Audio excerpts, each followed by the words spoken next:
Ngau le au fasalau. Ia, o fia foi vai aso le ngata mai tatou. Wheroin. Tolu. Ah. Ia, maro lava tau atai ma patinonga foi le tau ngā ruenga. Ia atonu o na o tō maua ia kopi o le fasalaunga foi o whaaringa o nisi o ngā ruenga an maro. Sa patino le masina o tuana. Ia, male matou fontanga nafi al kapeneta. Pe mwhaino whape atu e whapupu, pe e whawaenga o le whasarlaunga le nā tūlanga mua le toe whetuna inga o nisi o mtanga ruenga. Le iai le tu ese ina o le mtanga ruenga o tiute ma tupe maua. Ia, whape ai ma le mtanga ruenga o leo mwhalpuipui. Ia, atono nei whetuna inga o mwhaino whapea o se tape nanga wha anu whale, ale malo. E whatulanga ai le whatinonga o ngā ruenga. Ia, ai maise ia le au nanga. O le tatou mtanga ruenga le o le tiute ma le tupe maua. Ia, ua maitauina lava le sitia pea ilunga o le mwhaio nā o ina mai o tatou tupe. Poi lea mai le Inland Revenue. Mai o se tūlanga le reilea mo fuafuanga le malo mo ana tupe e whaatitau. Ia, mo le whaangaio inga o le tatou tunu. Ai, ua maitauina i le tuina mai o le whautuanga le mo le tu ese. O le tau lea ona tu watu sisi ngaio inga tele e poupou ina ai ia le ngā ruenga o tiute ma le puipuinga o tatou whaavao malo, our borders.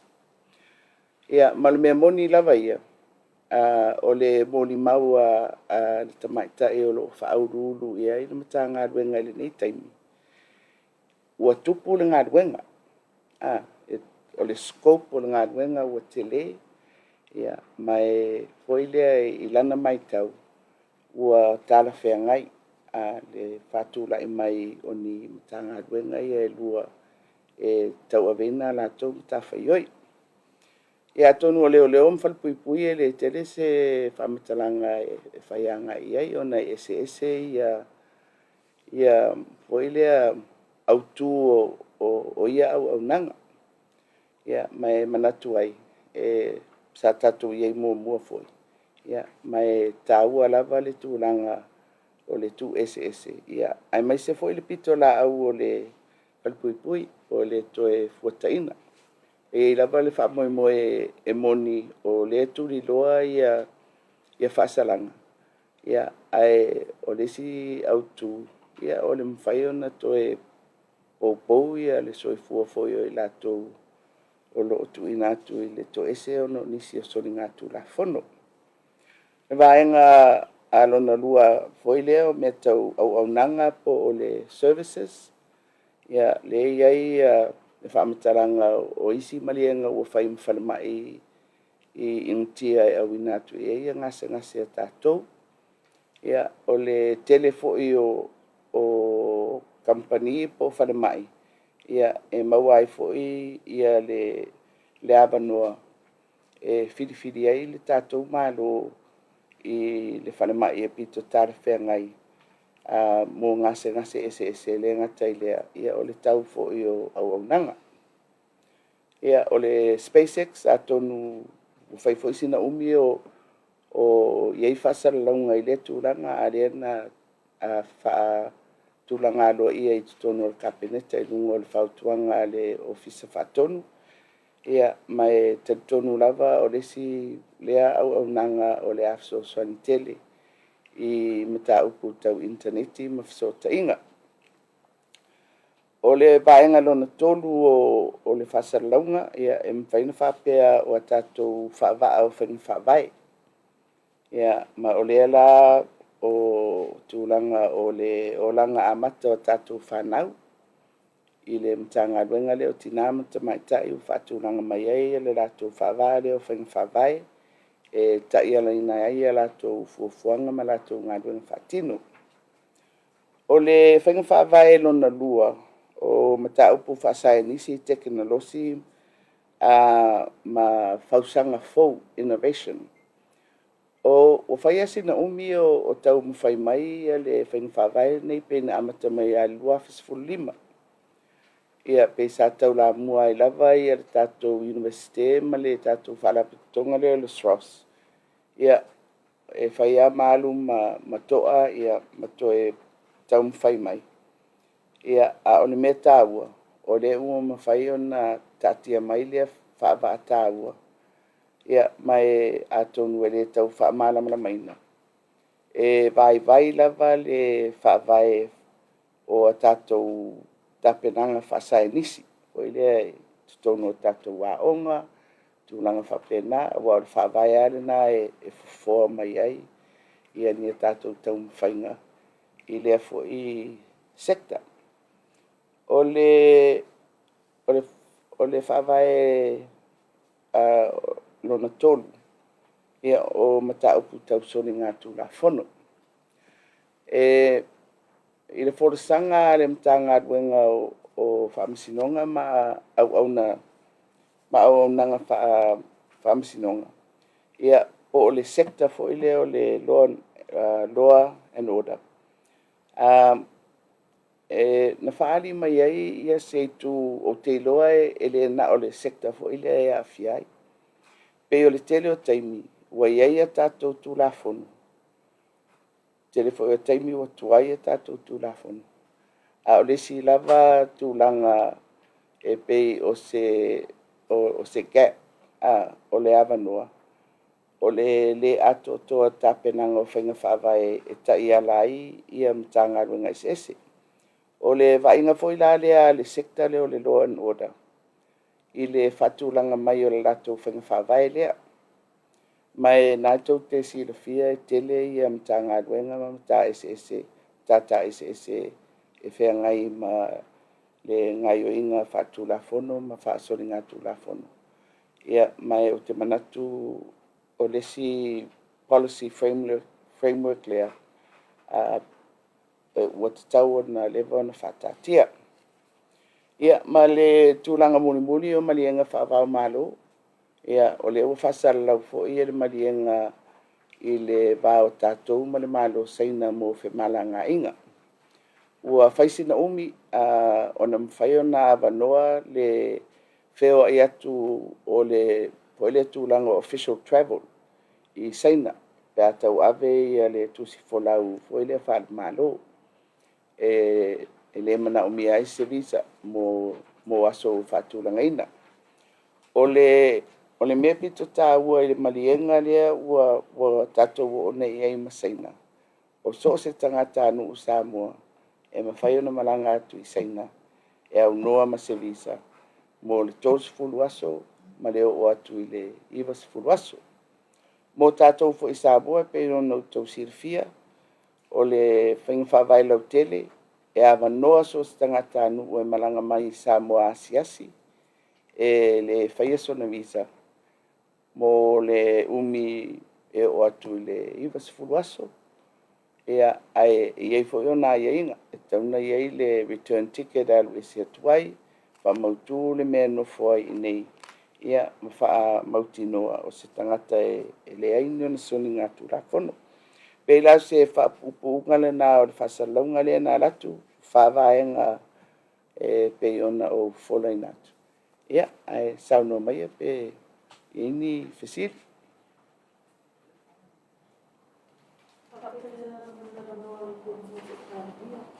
E pia tuli loa lava le tūranga leo le tu esa se inga le tanga lungu tiu te mutuku maua. O ngā peo me tā ua la fo le sanga o le saunoanga o a tupu le tūranga o ngā luenga tutonu me tā luenga. O le asa sila o lawa pio ngā whatu e fo le malo le tūranga o tupu e whaalu pe a whapea e whaatino le tūranga whapea. I le vai luenga. E pia se le lo se sila malo e whaatupu le tūranga. Ia, awa o le mea ai o lai e le tupe le tūlanga le nei I le tu whatasia. Ia, o le tūlanga masania, mala ai iei whale o lo iei ofisa. O le tele o taimi e vai ai pe tu ese. Ia au nanga whaapitoa foi le, especially things like corporate services. Ia atonu le tele na ua se tupe mai o le la ua talia. O le la ua tu atu i le komiti o tāngaduenga uma ia ngā lulue. E tāpena mai loa i le kapeneta. O le ale ata o le whatino ngā tono i nai maua i le tali o lau fisili. Ai mo le mea lava ia le mele o le tupu o le ngā duenga. O le sia mea tele, o le compliance. Foi le o mea mo mia ai mese ale i tū lea tau le puipuinga o le border. Ma le wha maumawina o loa whela ua. Foi lea wai i ale fisota inga o loa whela wai. Ia ma o loa whasaina. Ma e o te tele foi la systems foi lea ua develop. E ma whai e ona fiso o tai i atu nuu ia e whela ua i ai o loa. E taulongolongo i ni mea o loo masalomia. Ia ma e na fo to si le fia le fa popo mai o le tatou fa ata tele foi lea. That has been a cost. Ai atonu o mea ia e mo mia. Le foi tate loa e le o lava ia tatou foi lea mai le sosong. O isi mea uma ia e soani foi lea i le ngā duenga. Ai o le siatu langa le na o mai elena o le matanga duenga foi lea. O le tele o sectors o international compliance. Le si mel na whaapopo mai i atatou. Mai o mea le mwhaio na alofia. Ai mai se pea whapea foi le whalangolango lava le ia le atinae o le au nanga. I le whaamalia ina o nisi o vaenga ia o lo amang mai fafu.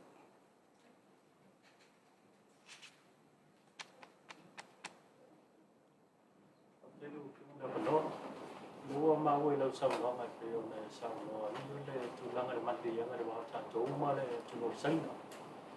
O le peside uia na la ngai tono le motukonga o le palemenia mana tō le eka i sauloa le sa pōloa ia le kapeneta. O le se sila mau alo fionga ma le penga malo e. O le tūlanga o le ai o ni visa le wahata tōuma ni usila ai a whaafai mo fie fe mana ai na wahata tōuma. Ni usila langa pe o ni usila le to te le tato tunu. Yo te li se na fio ni usila. Ia sao, o le nā mata upo e whaipea, e le tal noanga hoi lea i tausanga taitasi whawau malo. Ia, ma le tātou friendship treaty a hoi lea e whaiam whasirisila. E le tal noanga le tau mo whai le tātou i tūrangi o le Pasifika. I le Port Kalame le o le Pesa Plus. O le whaavai o le nā Port Kalame. Ina ia whaafai ngō fie le whaavea o au nanga, services, products, ia ma whemana ngā inga fo i o tangata. E peila o le maule tau whaatupu, fo i le mumoli atu e le i tūrangi, fo i le i le forum.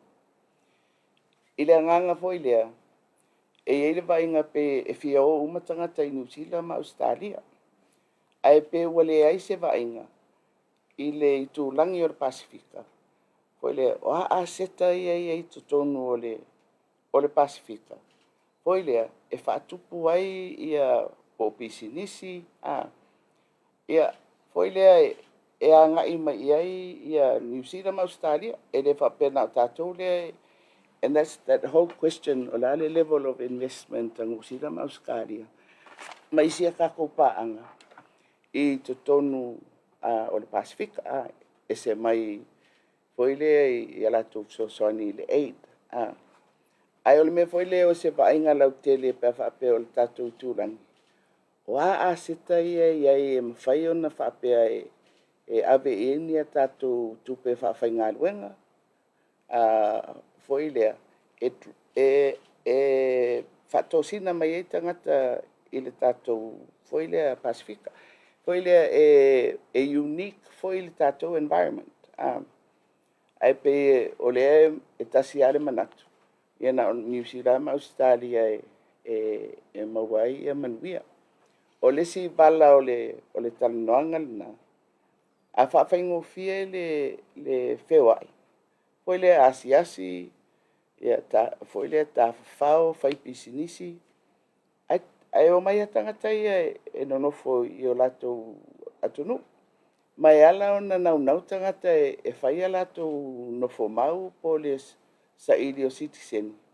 Ona e whawhaingofia i la e le tau maua le mele e iai o le foi le o le whawhaingita ona maua ia visa.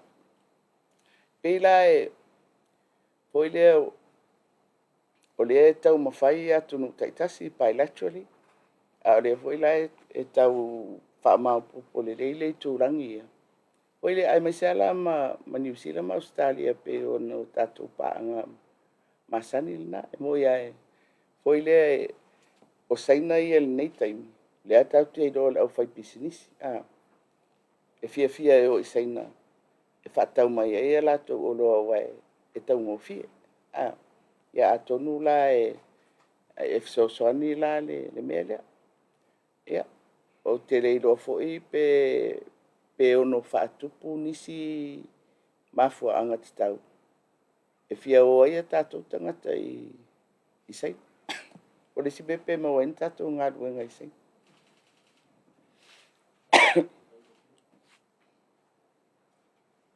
Nawa pia mata mai tai pale mia o mo pelo mata wa noa. Ia, nanga o leo fatoa mo stato wheloa inga talu mai le fontanga whelea pale mene le sa la ngai mata upu pe ona tula i mai whainga malo. Ia, fia fasili atu ona, there's still a lot of uncertainties. Manino ala fola sanga tona pale mene. Ai mai se fo le saunoanga le fonga fitalai. But the question everyone's asking from Molmoli, can the minorities still continue to govern effectively? Well, you're talking to me today. A mawhauwhaula e se mai le mere kupu i le pale mene. If it was normal, who runs the country? Cabinet? No different now. Do you think it will last until the end of this parliamentary term? I have no idea. Awa o le anga whaile rei ala o wholesanga. Al pawar kai mia sui ai. Kai e se whai ungai whaile i taile fo. Nā tau te mālamanam. O le tūranga lai e nei le whono. O le kapenetas fururima. O le vaenga le fast. Le si vaenga le fast. O amatou o le maro le fast. Ia, ma le vaenga o le whaile o le tuangai. Sfuru lima, sfuru valu, lo sfuru. Ia, o le mea la ia. I le tūranga ia a whapea e le o mawhai o na iese ngai o ingai whainu mera ia. E sui ai le whainga malo. O lona winga. E whaawau le whainga malo. A o awa noa la e ono atangi ai pe tupo se mea. Le ufatati arka na le parliament. Ia, o le fono le masina whaiunga masina nei. O le fono ia me. Ia, maisi fono i tuatu. O le fono la ia me tato talo le tupe. Ia, o le si foi tūlanga lana e ono foi le tūla i mai ei ni metau. Ai o le ngaruenga e whanmalo. Le whanga soro talo le tupe o ni tausanga. Le wa iei e fuanga whatatitia. Ia na pauan le whanga soro e le malo. O me tāua lai te parliament. O tūla fono foi e o le swingo le whawae ma le foi le tūla fono le whamasinonga. Ia o le e le whamoemoe o le fono le whaiunga le masina ni. E whatatia i lon nisi o swingo le tūla fono whainga parota. Mai e tatau o na whangasolo ia le tūla fono na. ina ia lava le taimi ua ta'atia le tulafono pasia ma le tapenaga a le ofisa o faiga palota. Le whamoimole, lau fau le whainga malo a tutuila, pe wa maua se so ta inga pe matai whaawau ia whanatanga whole a tō Samoa, me se pa ise follow up na isi malienga sa whaia tō Samoa. Ia, na umalanga i tutuila i le whatautonga o le malo fau. O wale awa no e whaile inga ma le kōwana, ma le lutena kōwana. Ia, pe lana whaari mai le nganga fia e whaawau. Ia le mafutanga lea i le wau malo e lua. Ia, ai te re sia lato tapenanga lai whai o le malo fau e tau tapena. Ia, ale nganga i e fia whaawau. I le taimi lani nei, e le o iei suinga ina malienga na whai. Ia, atonu o nai tau mai ai nā o lai, solo le. Whionga i le mta upule le steering committee leo le miliona tāla. Nena whalasia e le minister fo o le mtanga luenga o Tinamta Maitai. O eise talosanga ina ia ave eseni sui minister sa whawhai ai i le steering. Pimpai ona whamanino e lau whionga pe o eise pātou whalanga. Lena mai le pepa, e toi whaatulanga atoa le whaifoina o Porkalame lea. O le mele na vai atu ei, o tele ia la sanga foi o le whaangai o ingo le mele. Mai o le whaamoe, a o le ai whaisina tu wai o le whaangasoronga o tupe. Mai e tilo, po la le whainga e whaatinoi. O peila o le li lifa ia le wainga. O le ua whatau sang. Wa te tau o na laba tāpena le mtanga ruenga rea e autu i e Porkalame, le Project Management Unit. Poi lea, ia male ngā lua whaatasi ai, mai se male office o le tupe. So o le mera nā le ua vai e le kapeneta, whaatari sana noa. Simplify, ina ia tau whaavabe o na whaanga solo. Ai e ale anganga lai, ia i pea le whaamalumalunga. Ale minister tanga ruenga o Tinamta Maitai, ma le minister o tupe. Pe o minister na tau ana tuli loa e la ua. Ia mali poti mai le kapeneta, le whanga solonga o le whainga o le Porkalame.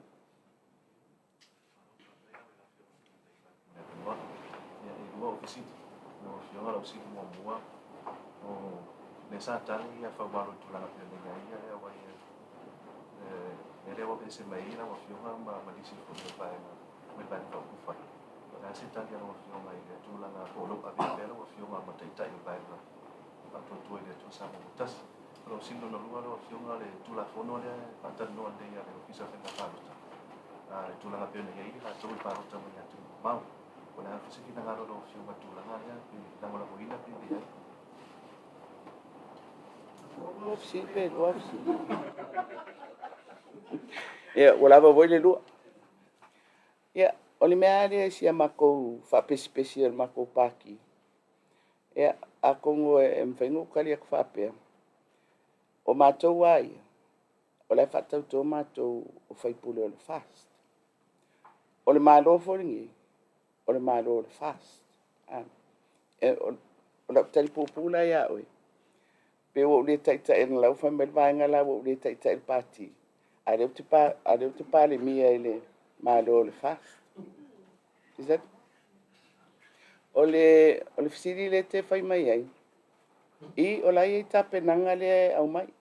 E amatai ia se foi lava no e paro tamai tangata mai fafo. Ai foi le o lai fua polare me nga fatia na fai. Ai se I o mai tu lafon. O le mele te whai mai ai, e matou tu lafono tu mau o le anticipation. Ai te re tala noa lai me lai anticipate, te tala noa le me lai fofola mai lungo o le pepa. So, ele o toi mau tele ai, a matana whatatia ia ia tu lafono na tau si o whai ungon masina. Ia, e se ska. Ia, whiawa whaoi mole nā, kasi follow up o tū nā, tai lomo lo omen. Loa e sau noa I tū langa le vai whao fast. ua tonu nei mai aso talo na manila forsanga le fonga fitanai le talo ai ni tonu pandemi. Pe matau e se pe matau e se so tainga ala o fionga e mai se foi o miso o ngai no fasto fa manu no mai. Yo ma tai foi ngai fa fai le tai ni e te fo ala mele mata upo e se foi o ni so no ngai le mai anga i mo o sai no manu o tatu. Tal pupu ele ai. Sene leo anticipate foi não filma. O lá o filme na na itu lá foi se for passeio. Leo e que tonga nei 5%. E a Sofia na Tu mau le se furu paset. Ole eto e tapena mai le tu la fon. Eto e fatatia le ele mata puna. Lau yonga, o le tiulanga i le minority ma majority. E toa tele ia tunu o Pasifika ma tangata whailalangi. O le wana loko e tatou isi o tatou tunu whatu sai ai le wa ai mai. E le te tawana rule le minority i le majority. Nā sila pia rau fionga, e se tu la fono wala iona whata o to whapea le whainga i le se inga lea. Ua mawala fuai, mawala ai la o fionga ma se vainga o le kapeneta. Eta ia malo tu sapele ai le vainga to tele le o fast. Ia te rei rope mwhaina whaisap tala e PSCL tu la fono mai. O le tu la fono ai o tu la fono. Ai se whai atu lau tala ni mele ta o le minority government. E leo se mea fou le mele ta o le minority government. Na tasi al mea ua fou ai foi se matati a Samoa.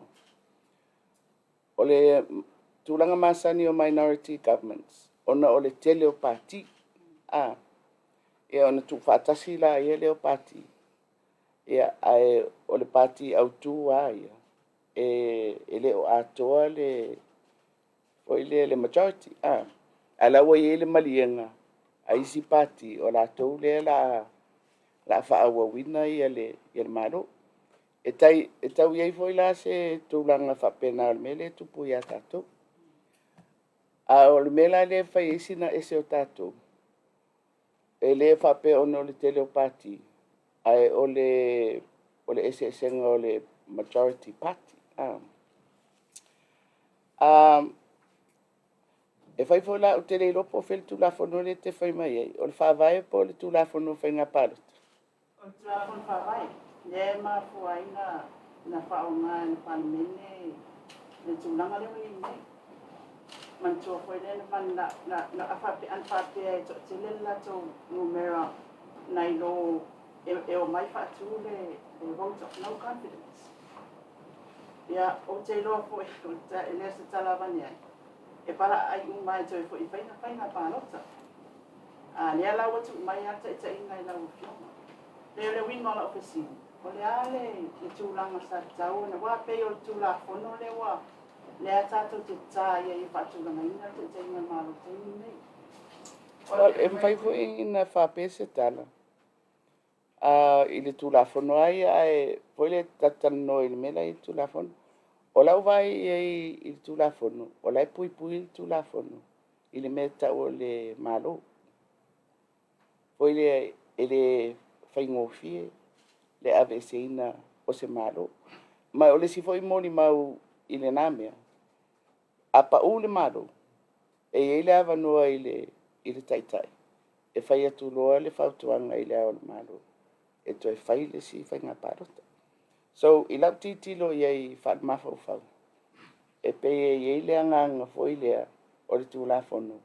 E pui le meta o le malo, o i la le malo, o le pule whatonu. Ai sa oe. Awa o le ai whai le tala, o le mele tupuitai, o numela. Ma me monia, ana atoa le numela a le si vaenga o le matou. Ie wa e sui. Ai i le nafo i asui. Apa unu malo, o la ie i le avanoa, e whai atu ailoa. Ia tato e olo e sa ili mai fina ngalo o le atunu. Ia, pe ese ala le au bala. ai tasi al taunu'uga e ono o i ai o le toe o e faiparoto.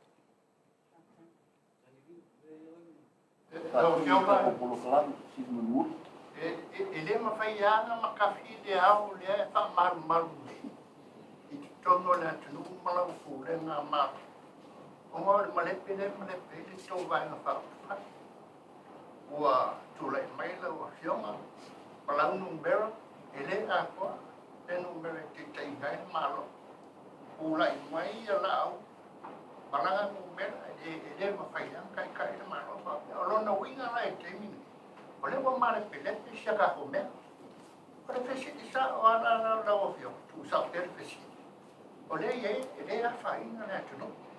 Ole voi fa pe mai maka o a fu a tu no o la ngi le ka ke su ni ai. Ka ke fia ola ia. E mo mai se ku.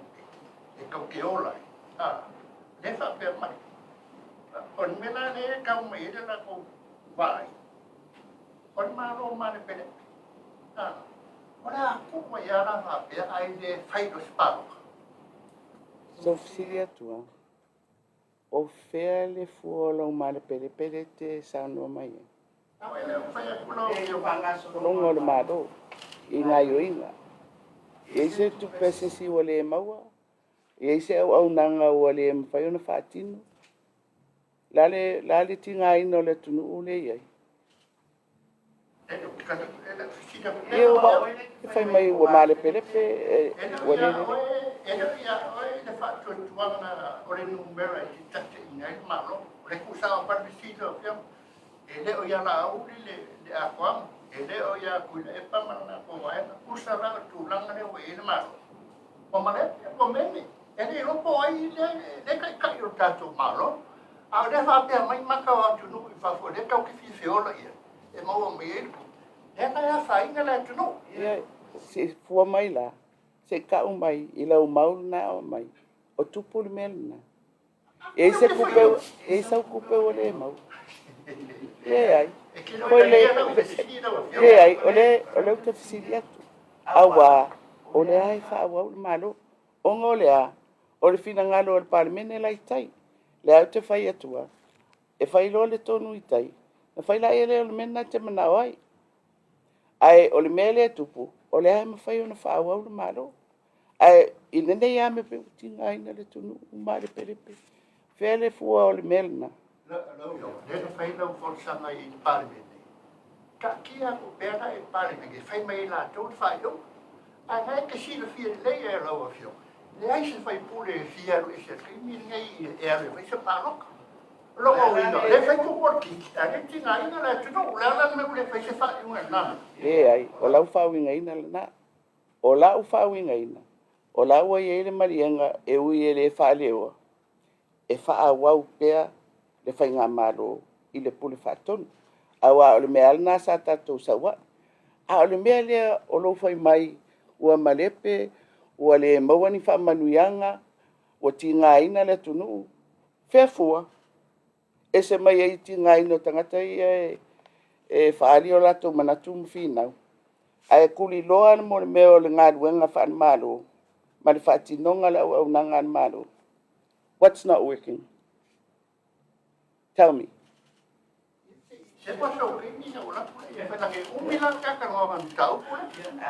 Pai ngō whia whārele. Ai re au mai ani au mau e momoli mai ai e lau whāre tonu nai te whai mai ai. E pe kiaru hoi e whai e kiaru pāro kai kolkiki. E ta au mai, ai a mua sisi a manua e tonu watu. Ia ngā renga le